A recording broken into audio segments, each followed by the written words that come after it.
कक्षा 10वीं व्याकरण। पाठ पहला शब्द ज्ञान। इसमें हम देखेंगे ध्वनि। ध्वनि से शब्द। शब्द के दो भेद हैं, सार्थक और निरर्थक। सार्थक शब्द के दो भेद हैं, विकारी और अविकारी। अब आगे सार्थक शब्द के विकारी यानी सव्यय और अविकारी यानी अव्यय यह प्रकार है।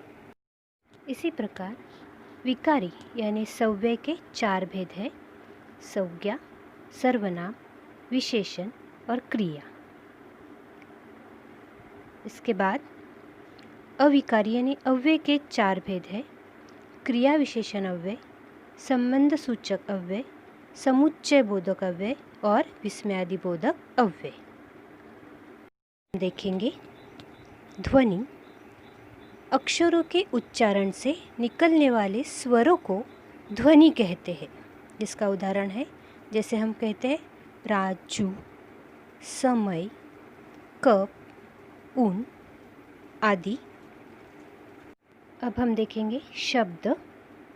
सार्थक अक्षर समूह को शब्द कहते हैं। उदाहरण है अदरक, शरबत, उपटन, थर्मस, खटमल, नटखट।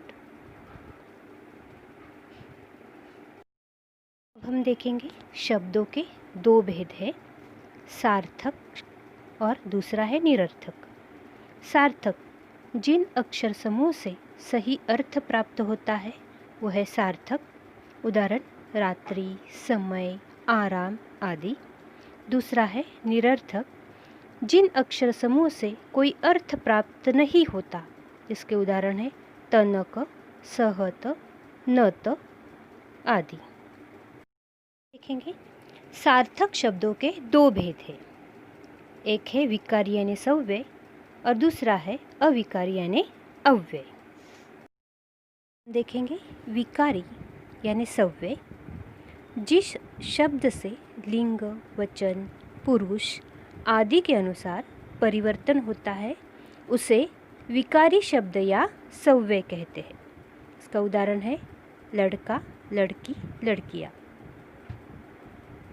विकारी यानी सव्यय शब्दों के चार भेद हैं। पहला है संज्ञा, दूसरा विशेषण, तीसरा सर्वनाम और चौथा क्रिया। अब हम देखेंगे संज्ञा। संज्ञा जो शब्द किसी व्यक्ति, वस्तु, जाति, स्थान, गुण या भाव आदि का नाम सूचित करता है उसे हम संज्ञा कहते हैं। उदाहरण रामू के पास एक पुस्तक है यानी रामू और पुस्तक ये संज्ञा। गोमती के किनारे हरी घास है यानी गोमती और हरी घास। आगे हम देखेंगे संज्ञा के भेद।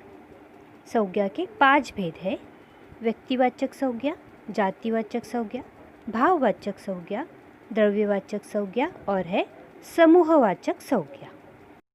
अब हम देखेंगे व्यक्तिवाचक संज्ञा।